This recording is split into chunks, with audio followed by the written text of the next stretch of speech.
Hello friends, आज का video बहुत ख़ास होने वाला है क्योंकि आज के वीडियो में हम लेकर आए हैं कंप्यूटर के इम्पोर्टेंट क्वेश्चंस जो कि आरआरबी एनटीपीसी एग्ज़ाम में बहुत सारे क्वेश्चन पूछे जा रहे हैं। तो अगर आप हमारे चैनल पर नए हैं तो हमारे चैनल को अभी सब्सक्राइब करें और वीडियो को लास्ट तक ज़रूर देखें। तो चलिए एक एक करके क्वेश्चन को हम देखते हैं।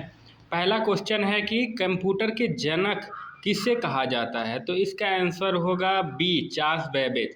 चार्ल्स बेबेज ने एनालिटिकल इंजन का डिज़ाइन तैयार किया था, इसलिए उन्हें कंप्यूटर का जनक कहा जाता है। सीपीयू का पूरा नाम क्या है? तो सीपीयू का पूरा नाम सेंट्रल प्रोसेसिंग यूनिट है। सीपीयू कंप्यूटर का दिमाग होता है जो सभी निर्देशों को प्रोसेस करता है। कंप्यूटर का अस्थायी स्मृति कौन सा होता है? तो इसका आंसर होगा रोम, जिसे बोलते हैं रीड ओनली मेमोरी। यह अस्थायी मेमोरी होती है जिसमें डेटा हमेशा सुरक्षित रहता है। अगला क्वेश्चन है चौथा क्वेश्चन, फाइल को डिलीट करने के बाद वह कहाँ जाती है? तो फाइल को डिलीट करने के बाद वह रिसाइकिल बिन में जाती है। डिलीट की गई फाइलें पहले रिसाइकिल बिन में जाती हैं जहाँ उन्हें पुनः प्राप्त किया जा सकता है। हार्ड डिस्क क्या है? हार्ड डिस्क जो है स्टोरेज डिवाइस होता है। हार्ड डिस्क कंप्यूटर की सेकेंडरी स्टोरेज होती है जहाँ अस्थायी रूप से डेटा सेव रहता है। कंप्यूटर को बूट करने के लिए कौन सा सॉफ्टवेयर आवश्यक होता है? तो ऑपरेटिंग सिस्टम, ये आंसर होगा। कंप्यूटर को शुरू करने के लिए ऑपरेटिंग सिस्टम की आवश्यकता होती है जिसे विंडो या लिनक्स भी कहते हैं। कंप्यूटर वायरस क्या है? तो इसका डी, दुर्भावनापूर्ण प्रोग्राम होता है। यह वायरस एक प्रकार का सॉफ्टवेयर होता है जो कंप्यूटर के कार्य को बाधित करता है। अगला क्वेश्चन, विंडोज किस प्रकार का सॉफ्टवेयर है? तो इसका आंसर होगा सी, सिस्टम। विंडोज एक ऑपरेटिंग सिस्टम है जो कंप्यूटर की सभी क्रियाओं को क्या करता है? नियंत्रित करता है। नौवां, कंप्यूटर का कौन सा हिस्सा इनपुट डिवाइस है? तो इसका आंसर होगा सी, माउस। माउस एक इनपुट डिवाइस है जिससे हम कंप्यूटर को निर्देश देते हैं। HTTP का पूरा नाम क्या है? तो इसका आंसर होगा A, hyper text transfer protocol.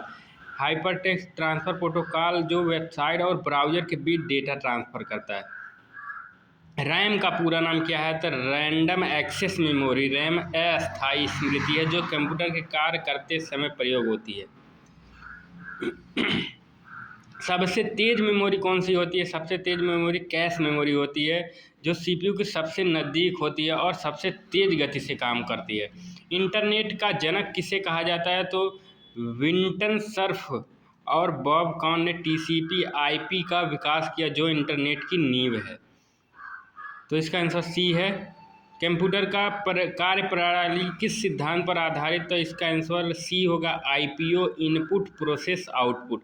मतलब कंप्यूटर डेटा को इनपुट लेकर प्रोसेस करता है और परिणाम में आउटपुट के रूप में देता है, जिसे हम फंक्शन भी बोलते हैं। यूआरएल का पूरा नाम क्या है? तो यूआरएल का पूरा नाम यूनिफॉर्म रिसोर्स लोकेटर है। यूआरएल का पूरा नाम यूनिफॉर्म रिसोर्स लोकेटर। यूआरएल वह एड्रेस होता है जिससे वेबसाइट इंटरनेट पर एक्सेस की जाती है। 16वां है, कंप्यूटर का पहला मैकेनिकल कैलकुलेटर क्या था? तो इसका आंसर होगा ए, पास्कलाइन।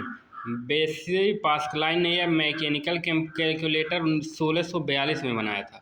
यूएसबी का पूरा नाम क्या है? तो यूनिवर्सल सीरियल बस। यूएसबी एक ऐसी तकनीक है जिससे हम कंप्यूटर में बाहरी डिवाइस जोड़ सकते हैं। कंप्यूटर का सबसे छोटा इकाई कौन सा है? तो इसका बिट होगा।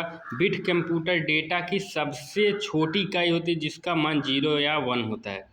MS वर्ड किस प्रकार का सॉफ्टवेयर है? तो यह वर्ड प्रोसेसर होता है। MS वर्ड का उपयोग डॉक्यूमेंट तैयार करने के लिए किया जाता है। 20वां क्वेश्चन है, कीबोर्ड किस प्रकार की डिवाइस है? तो क्या होगा? ये इनपुट डिवाइस है। कीबोर्ड से हम डेटा और कमांड कंप्यूटर को भेजते हैं।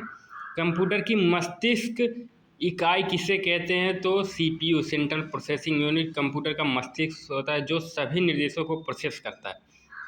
ईमेल भेजने के लिए कौन सा प्रोटोकॉल प्रयोग होता है? तो SMTP, simple mail transfer protocol का उपयोग ईमेल भेजने के लिए किया जाता है।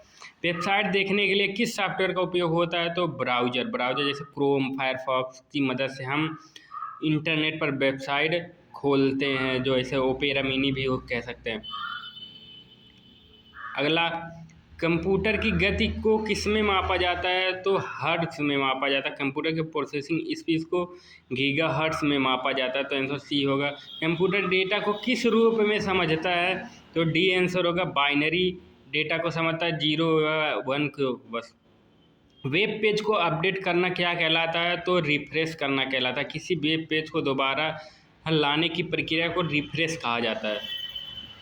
कंप्यूटर में किस डिवाइस से प्रिंट निकाला जाता है? तो इसका आंसर होगा डी, प्रिंटर। प्रिंटर एक आउटपुट डिवाइस है जो दस्तावेज का प्रिंट आउट निकालता है। 28 कंप्यूटर नेटवर्किंग के लिए कौन सा डिवाइस प्रयोग होता है? तो राउटर। राउटर इंटरनेट और नेटवर्क कनेक्शन को आपस में जोड़ने में मदद करता है, राउटर। कंप्यूटर में कंट्रोल सी का प्रयोग किसके लिए होता है? कॉपी करने के लिए। ब्लूटूथ किस प्रकार की तकनीक है? तो वायरलेस जो है ब्लूटूथ है। ब्लूटूथ का एक शॉर्ट रेंज वायरलेस तकनीक जिसे डिवाइस एक दूसरे से कनेक्ट होते हैं। सबसे पहला कंप्यूटर नेटवर्क कौन सा था? तो AR प्लेनेट जिसे बोलते हैं, ARPANET बोलते हैं भी, जिसे ARPANET पहला कंप्यूटर नेटवर्क है, तो जो अमेरिका में 1969 में बनाया गया था। ऐसे क्वेश्चन, WWW का पूरा नाम क्या है? तो वर्ल्ड वाइड वेब।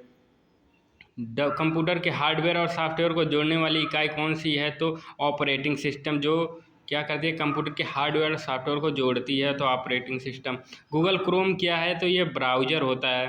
कौन सा उपकरण हार्ड कॉपी देता है? तो प्रिंटर, बी होगा। 36 कंप्यूटर के कौन से भाग को यूजर इनपुट देता है? तो सी, माउस और कीबोर्ड। मोबाइल कंप्यूटिंग किस तकनीक पर आधारित है? तो वायरलेस। सीपीयू में कार्य करने की दो प्रमुख इकाइयाँ कौन सी है? तो रैम और ALU अर्थमेटिक लॉजिकल यूनिट और CU कंट्रोल यूनिट को मिलकर CPU का कार्य संपन्न करते हैं, ALU और CU। कंप्यूटर की पहली पीढ़ी किस तकनीक पर आधारित थी? तो वैक्यूम ट्यूब पर आधारित थी। पहली पीढ़ी कंप्यूटर की वैक्यूम ट्यूब पर आधारित थी, जो बहुत बड़े होते थे। अगला क्वेश्चन, कंप्यूटर से जुड़ी फाइलों को एक्सटेंशन में .jpg किसके लिए होता है? तो D, image. .jpg file extension image के लिए प्रयोग किया जाता है। तो वीडियो आपको पसंद आया हो तो ज़्यादा से ज़्यादा लाइक करें, कमेंट करें एंड शेयर करें। धन्यवाद।